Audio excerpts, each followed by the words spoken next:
Ladies and gentlemen, welcome back to the Candidates Tournament of 2024. The winner of this tournament plays for the World Chess Championship later this year. This is round number 10, and this is a 14-round double round robin tournament. Both sides, the open and the women's, are very closely contested at the top, and nobody has been able to break through yet. Yesterday, a couple of players suffered massive defeats, and one of them was Grandmaster Hikaru Nakamura, who fell to 0-2 in the candidates against the Indian Super Grandmaster Vidit Gujarati. And so today would be a new day. Hikaru with the white pieces taking on Abasov, the lowest rated player in the field, looking to score a bounce back victory, and he would be taking some risks. Another massive matchup. Nepomniachtchi and Gukesh, both in first place. Jan with the white pieces. Would he put the pressure on the youngster? I'm going to show you all of that and more in today's recap. And also, there was a massive drama, and Alireza Firouzja's father was kicked out of the playing hall and gave an interview live on air. Insane amounts of drama today, all of which I will summarize for you. Here we go. Hikaru with the white pieces yesterday, suffering a loss when he played black. Today he opens with e4. And something very crazy happens already on the first move as Abasov plays e5. He doesn't play a Sicilian, which he has played in this tournament. Instead, he plays the Petrov. You see, a couple of days ago, Nepomniachtchi played e4, knight f3 against Abasov, and Abasov played this. And Hikaru learned something from that game. And sometimes when players come to these elite tournaments with an opening in mind, they play that opening for the duration of the event. And after knight e5, d6, knight f3, knight e4, which is the main line of the Petrov, Hikaru did not play d4 and he did not play knight c3, which are the two most popular moves. You will remember he played this way against Nepo. Hikaru does this. Knight f6, and then they play and exchange French. This is exactly what Nepomniachtchi did against Abasov.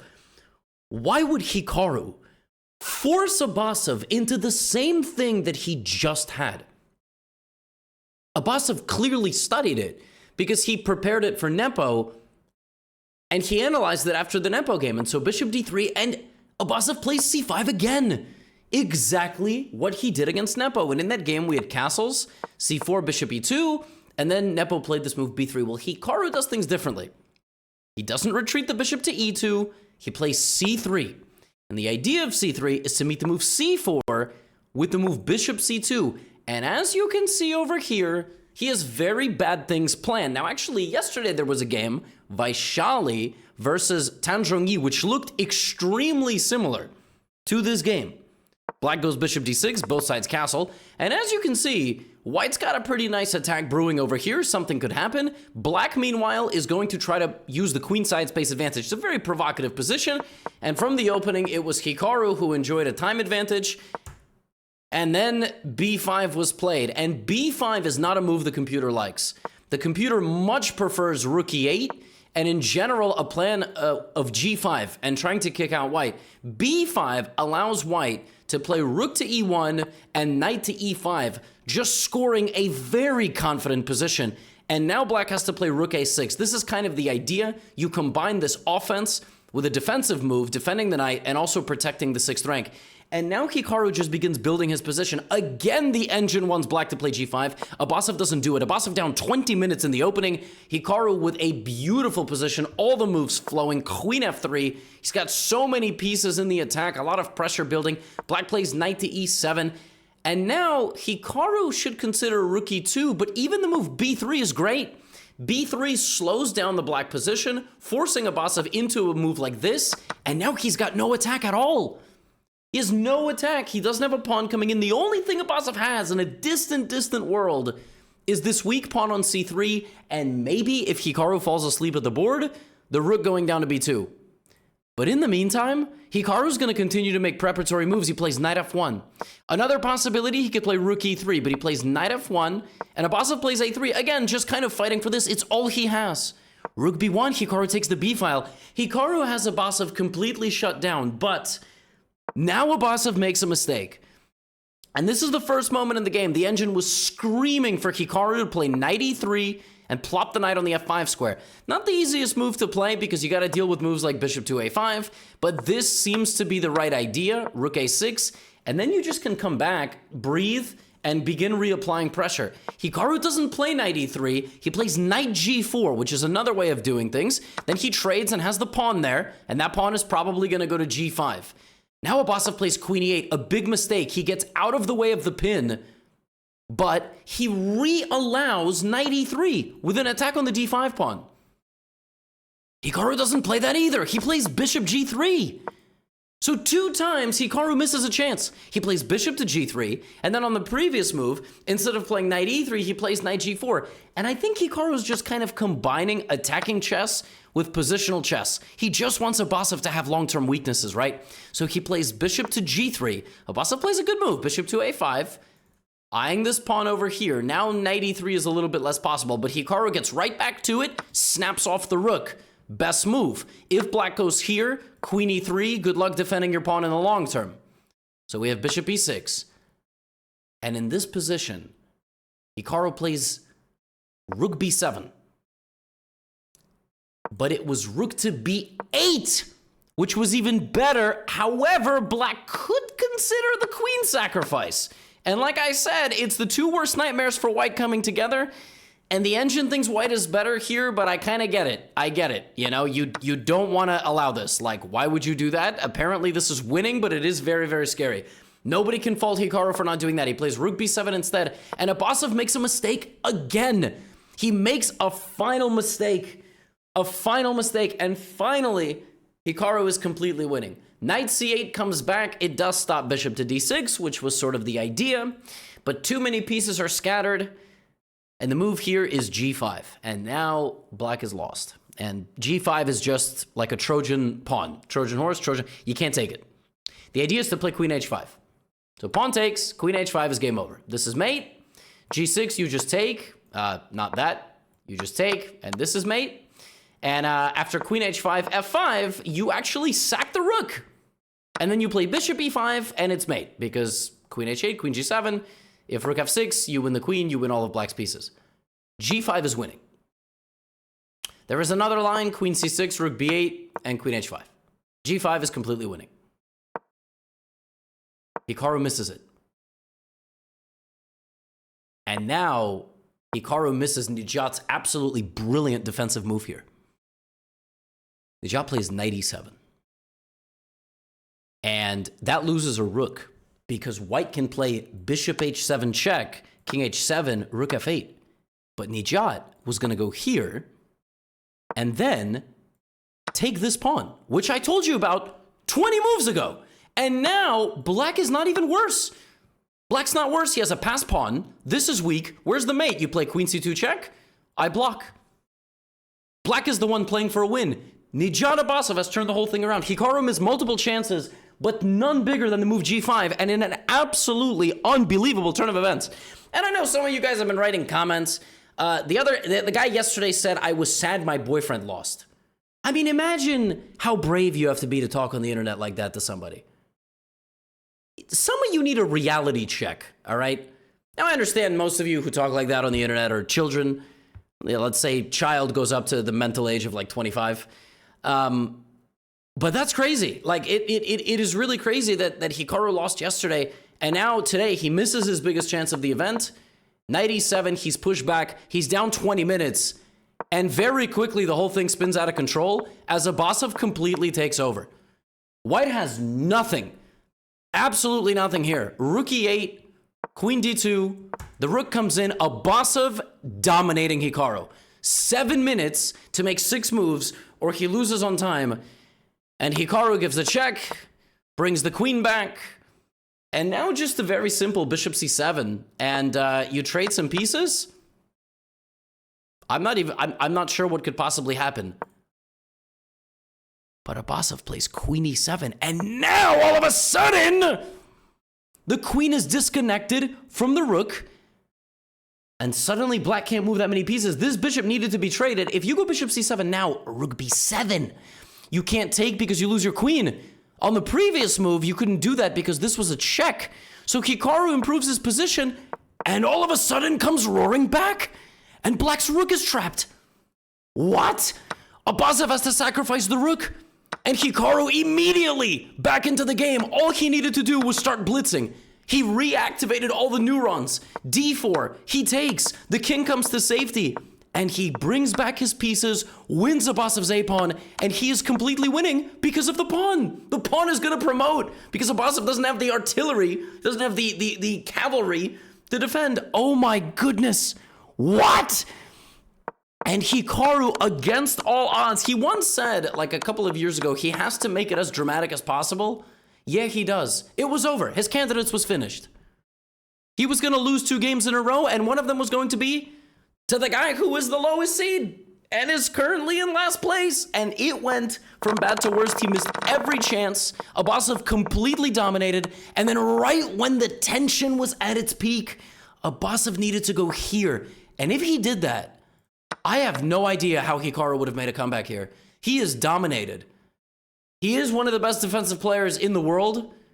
I don't know how he would have fought back from here, but he wins the game. That is insane. What an insane turn of events. Abasov was so upset when he resigned, but Hikaru gets the win. And yes, look, I have told you from the beginning, I think Hikaru is one of the favorites, along with Nepo and Fabiano. And yeah, if Hikaru wins the candidates, it would be massive for chess. So I have not said that I was not biased. I'm not a sports channel that's supposed to stay unbiased. I'm allowed to cheer for somebody. So you can call him my boyfriend. That's weird though. And I would urge all of you to behave online the way you would in person, which is advice none of you will take. Let's be serious. But that's just a good way to live life. Now, Fabiano Caruana versus Alireza Firouzja. So the reason why this game matters is because Alireza's trying to make a comeback in the candidates, and yesterday he had a great position against Jan Nepomniachtchi. After he wasn't able to win against Jan, he went on Twitter and he mentioned that the chief arbiter spoke to him during the game about his shoes and about his walking and him making noise because a player had complained. And he talked about how unprofessional it was. And, you know, the internet is not really a place for nuance. Like I'm sure you know, any conversation on social media has zero nuance. I actually put out a Twitter poll today. It's 50-50. 50% of people support Alireza and 50% of people support the chief arbiter. The chief arbiter then gave an interview yesterday to Mike Klein, chess journalist. He is on site there with chess.com. And he basically said, look, it is my job to protect the other players. And Alireza was walking in a small area and his shoes were making a lot of noise. ChessBase India then put out a video and you could hear Alireza's footsteps in the background. Now, I have a lot of thoughts, but to summarize, I mean, what was the chief arbiter supposed to do if a player complained? Ignore the player complaining? Just let Alireza stomp?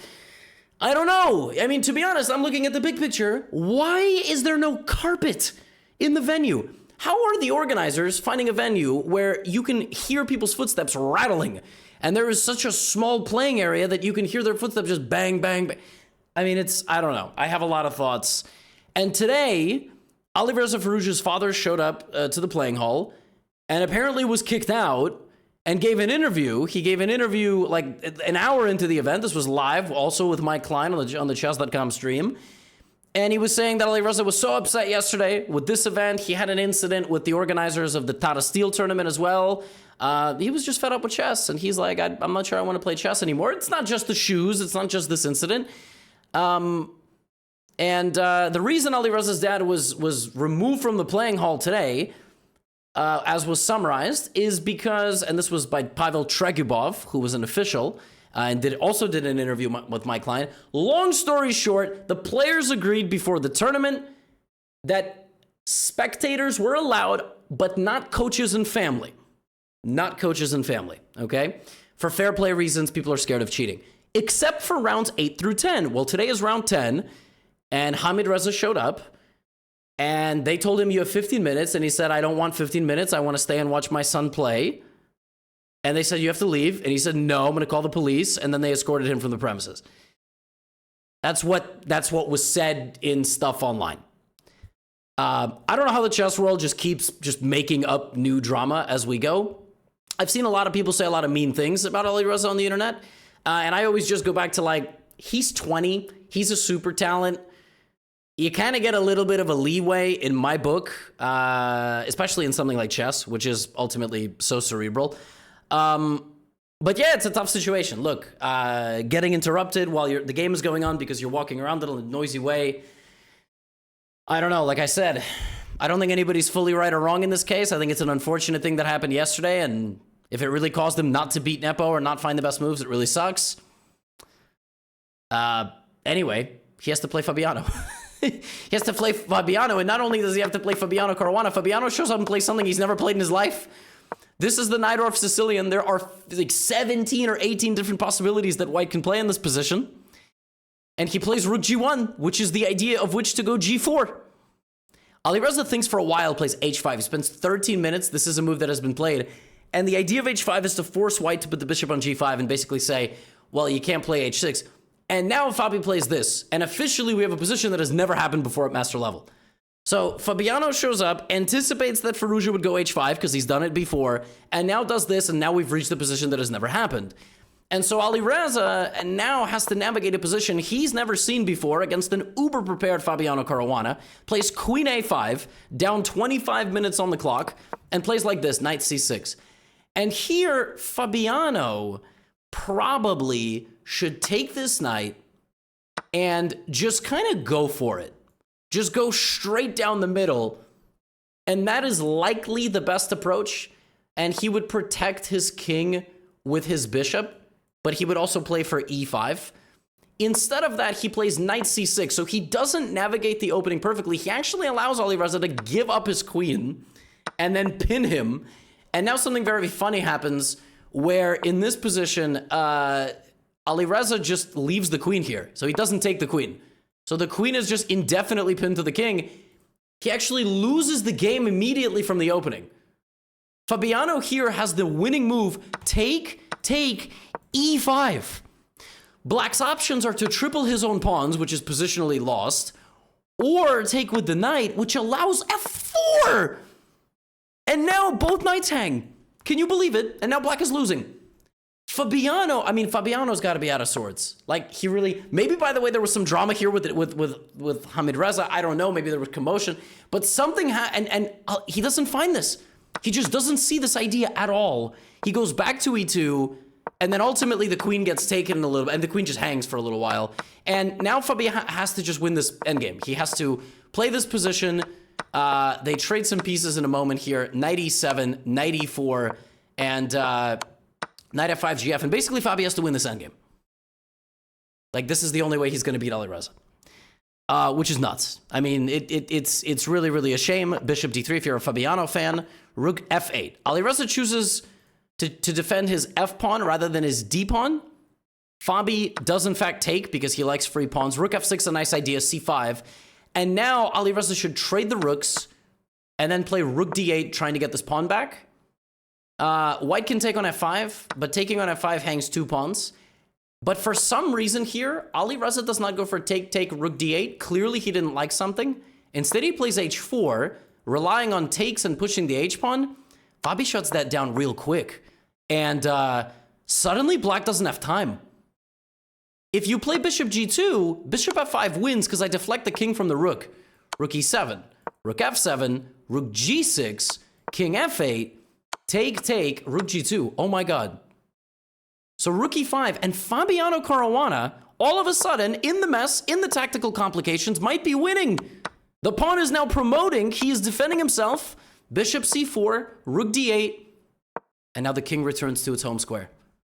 And Fabi awakens in this game after missing a chance from the opening. Alireza never gets this pawn back. Bishop D5, Rook E7 check.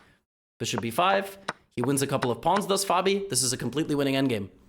It's a completely winning endgame. Bishop D7, King G1. The king is walking over here. The pawn is under wraps. And if the bishop goes here, you just play B4. And Black can't stop everything.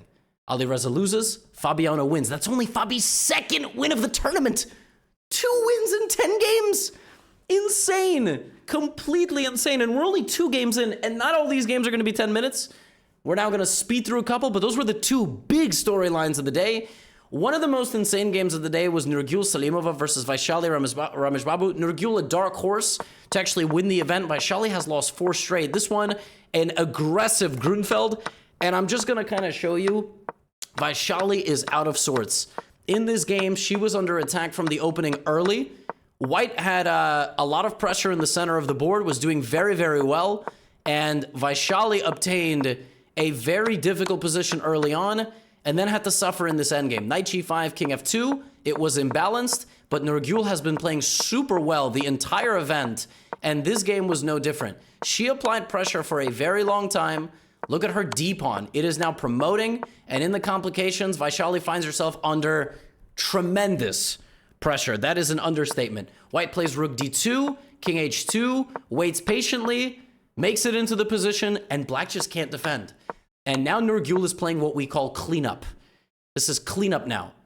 She just plays king h3. It is over. King c7, king g4. There's nothing Vaishali can do. Beautiful game by Nurgul. King e5, rook f3. But suddenly, around here, in a +6 position, knight c5. The winning move was rook h8 and rook c8. The idea, knight d8, and then e5, f3, and then you bring the rook back, and now the pawn makes it through. But what happens in this game is all of a sudden, Nurgul is no longer winning. Both players in a massive time trouble. King f7, rook h3, e6. It's a draw, and now white is winning again. Vaishali has thrown it. It's going to be 5 losses in a row. If this, you can just take an e7, and that's it.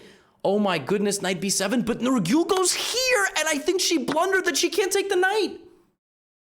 Because rook h7 check. So now she's just down a pawn, and it's a draw. You have to repeat the moves. They make a draw here. No! They don't make a draw. Knight c5, and Nurgul loses. She's losing because black wins the pawn like this, and then puts the rook and guards both pawns. Oh my. How can that happen? That is absolutely insane. That is absolutely insane. And that is the way that black wins this game. Vaishali was almost at 5 losses in a row. It was a disaster. It was a disaster. But she manages to hold on. She brings the king. And in this position, she simply went on to win her opponent's final pawn. White sacrificed, but it just wasn't enough. This is always going to be a winning endgame for black. And let's just say something like this. But this is just not, you can't make it through. And Vaishali wins. And Nurgul almost got to 5 out of 10. I mean, she was having an unbelievable game. Credit to Vaishali for her fighting spirit. She avoids the 5-game losing streak. Something is wrong with Vaishali this tournament, but in this game, the fighting spirit paid off. And in a crazy back-and-forth game, she managed to win. Now, Pragg versus Vidit. Both guys still in the running for first place. Gukesh and Nepo are over there playing, while Fabi and Alireza are battling. Hikaru and Abasov are battling. Pragg in this game goes for a Spanish. Vidit a Berlin. Pragg says no Berlin. Bishop c5. They play an anti-Berlin. And get out of theory very, very quickly as Pragg reroutes the knight over here, grabs the bishop on d6, and then basically just plays f4. And this is the type of chess at classical level that exists where you try to push a microscopic advantage, but the problem is these opposite colored bishops. And they're beneficial in an attacking setting, but if there's no attack, you get a position that looks like this.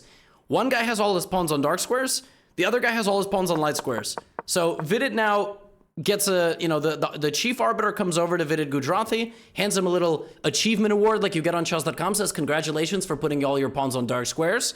And Vidit says thank you, but please don't distract me from the game. Pragg gets a little bit jealous here. He definitely wants to put the pawn on h3, but he doesn't have enough time to do so. So he just trades. This pawn will stay on the dark square. And yeah, none of that actually happened. I just made that up because this was a very boring game. And sometimes you just have to lie to your viewers. Kind of like you gotta lie to your kids sometimes if something, they created was not that interesting. Parents, you would know. And they made a draw. So they both are still in the running. 5 out of 10 for Vidit, 5.5 for Pragg. Yeah, this tournament has been very slow crawling up the leaderboard. Not much to choose in this game. Not a particularly enterprising choice from Pragg, I would say. I think Pragg did not want to take massive risk in this game because he didn't really do too much in the opening. He played his prep. He played knight c4. and he definitely did not get anything. Maybe he could have played some more aggressively, but that was all he was able to do. Now, Lagno, Muzichuk on the women's side. This one was a mainline open Spanish where black takes and plays like this. This was the game Hikaru versus Fabiano in the 2022 candidates. There is so much cutting edge theory here, but sometimes what happens when both players know a ton of theory is nothing happens at all. The board absolutely explodes. Black gets a very, very dangerous looking position, but this is all theory. You might be shocked. CB4, now there's a fork. Now you lose the bishop, but you lose the knight on e5 as well, and bishop b4. Muzichuk has a 40-minute time advantage, but as she has shown in this event, sometimes she has unbelievable opening prep, but unfortunately you just can't cash in, and actually if anybody's playing to lose this endgame, it's white, because black has 3 connected pawns. So this pawn looks very strong, but it's not. And yeah, I mean, I would love to make this game more interesting, but by the 25th and 30th move, a lot of pieces were traded. I'm sure playing the game was definitely quite intense. Lagno actually gave up her pawn completely to force this king back, but in endgames like this, you just can't beat a bishop and a pawn with a knight and 2 pawns, bishop c8, king f5, and you cannot activate the black position here. So they shuffled around for a little bit, and ultimately they made a draw. But Lagno stays in the running. But she hasn't won enough games, Lagno. She's been a little bit too solid. She's made too many draws. It sometimes happens. Tan Zhongyi is winning the candidates. So she shows up. She plays a scotch, which is something that she has not played. She plays a very solid scotch with double knights and queen e2 and long castle. Very imbalanced, but Humpy just, you know, castles that same exact way. She doesn't castle kingside, making the game into some crazy complicated fight. We have bishop c4. Now, I love Tan Zhongyi's position from the opening, but Humpy was right there. I mean, even though she's having an event that's probably below her standards, she's right there. She's ready to fight. And actually, it was white who had to be really, really precise in the opening. King b1, losing a pawn. By the way, just straight up losing a pawn. But due to the pressure, she's able to play knight d4 and get the pawn back. And when the dust settles, just like in the game Lagno versus Muzichuk, sometimes after 25 moves, there's really nothing to choose between the players. Queen a6 check, and rather than the game actually ending in a draw here, they actually battled for a long time. Neither player particularly wanted to make a draw, and in this position, Humpy could have played rook c2, and this might have lost white the game. Because you threaten mate, and if you defend the mate, then you just get mated. So what you actually have to do in rook c2 is you have to take and then queen f5 and just set up a discovered attack, which is really tough to play. And now black is winning because of the plethora of threats. So for example, rook d3, rook e2, and king c3, queen c5 is mate in a couple moves. So in this position, Humpy could have sacrificed her rook. The problem is she had 5 minutes, so she went here, and that allows queen d5 and a queen trade. And even though you get this white defense and you're not going to win this game, and it was imbalanced, it was definitely complicated, it was kind of all over the place, but soon all the pawns started falling, and the players did make a draw in a very nervy time trouble. But my God, I mean, can you imagine if Humpy in this position had in this position had played rook c2? Oh my, she just wasn't thinking that she was going to get a winning chance like that. Rook c2 was the only chance in this game, and if Tan Zhongyi had lost like that, that would have been nuts. But they do ultimately trade down the pieces and make a draw. Tan Zhongyi, 6.5 out of 10. She's doing very, very well. And the only person that can catch her is Lei Tingjie, and she's playing the other co-leader. So 2 leaders are playing, and these 2 leaders are playing. We got the women's and the open. Both have 5.5 out of 9. Both are playing for first place. All right. So in the first game, Goryachkina versus Lei Tingjie. Lei plays c6. By the way, can I just... Why did Lei play knight f6, c6, and then d5? Like, why did she not just play d5? I don't know. Maybe it was to avoid this? Because then white doesn't have to play knight c3? Because Goryachkina played that in the game. She actually played cd, and Goryachkina spent a lot of time here. A lot of time. And maybe that was like Goryachkina got to the opening down 10 minutes on move 3. And, you know, this is a very boring line, like white can trade all the pieces. But Lei plays it very provocatively and says, like, come in, like, let's fight. Knight e5 takes, and from the opening, black has the bishop pair. Rook c1, f6, pushing back the bishop. Bishop e7, taking some big provocation here. King f7, look at this. Lei is playing for a win with black. Queen c3, h5, trying to trap the white bishop. White says no thank you, black plays h4, bishop comes back, and now here, queen c7, she says you could take the pawn. Take the pawn on b2, because I'm playing bishop d6, I'm going for a checkmate. Rook e8 defends. The computer evaluates this as permanently equal, but rook c1, allowing your piece to be protected while the piece is attacking, allows Lei to play king g6, and the king runs out. And if bishop takes on e7, the rook can take, and you can't take back because you lose this. So suddenly, Lei is up a pawn. Black is now playing for a win. It is still extremely complicated. White is still hunting on the queen side, but Lei gears up her pieces, gets the rook for the rook, and is now playing this endgame for a win. Now, her king is still in dire straits, but he's trying to defend himself. And here, white had to play knight e6. Instead, she plays f3, and after queen f2, black is winning. Lei is about to win this game, win this endgame. The knight is trapped. Oh my god. The knight is trapped. The knight is trapped on the edge of the board. White has to sacrifice material to try to save the knight. Now, why Lei didn't go here, I will never know. She does not take on e4. You will notice the players get extra time on the 40th move. The men and women are actually playing different time controls, in case you haven't noticed. That's not because FIDE hates men or hates women. That was actually apparently voted on by the players. So, like, the women wanted to play this time control. Now, should we standardize it? I kind of think so.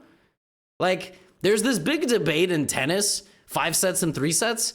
I don't understand why men and women don't play the same time control in chess. Now, you could start talking, why don't men and women just play in the same tournaments all the time? That's a bigger project that I cannot get into right now. Yeah, time control? Yeah, I don't know. But anyway, they play different time control. And Lei doesn't take on e4. Instead, she goes here. And suddenly, white is back in the game. And we are getting into an endgame where I'm not sure what's happening anymore. Lei is still playing for a win, but she messes it up. And actually, by the 55th and 57th move, Goryachkina is just holding. Insane. An insane turn of events. But it's really hard to draw this game. And after king c2, b5, king b3, b4, you can't take because I make the a-pawn. King a2, f5, knight e5 is losing.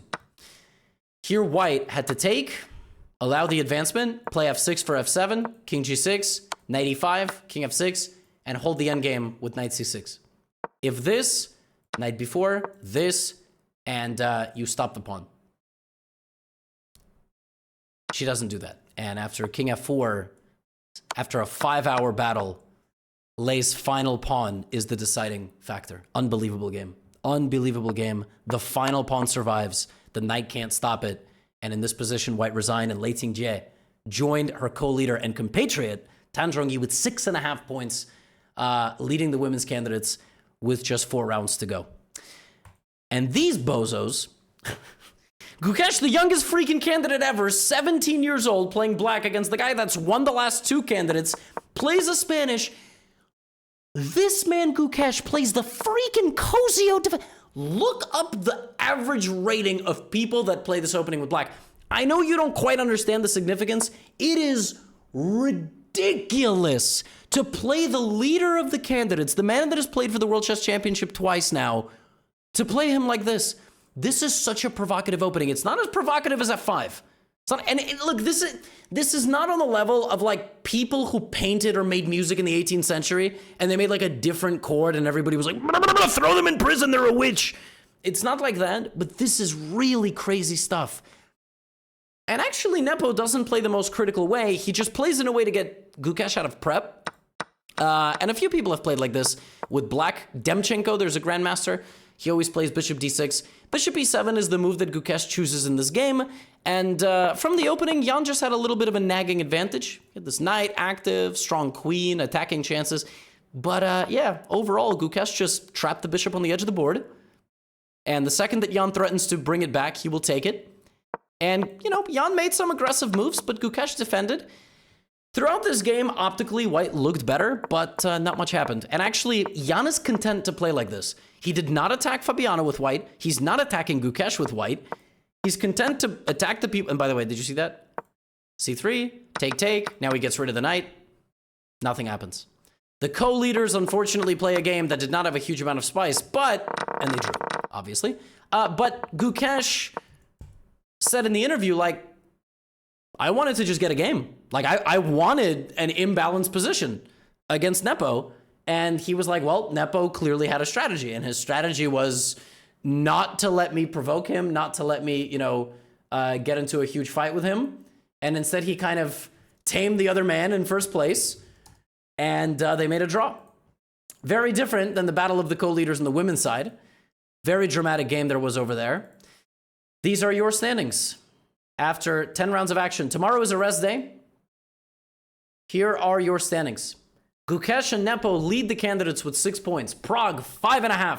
Fabiano Caruana back with a win over Firouzja, also 5.5. Hikaru with 5.5 after a crazy turn of events where he almost lost. And that would have been the end of things. And Vidit still has 5. Vidit is still a point away. Alirez's chances are probably over. I mean, I hope he doesn't quit chess. I hope that is resolved. On the women's side, there is still a 1 point gap between 3rd and 4th place and the leaders. There's 4 rounds remaining. Something has to happen. It's a 6-horse race on the men's side. Like, it's crazy. That's all I have for you today. Tomorrow, I will probably upload some interview footage again, and I will see you on the 17th. Get out of here.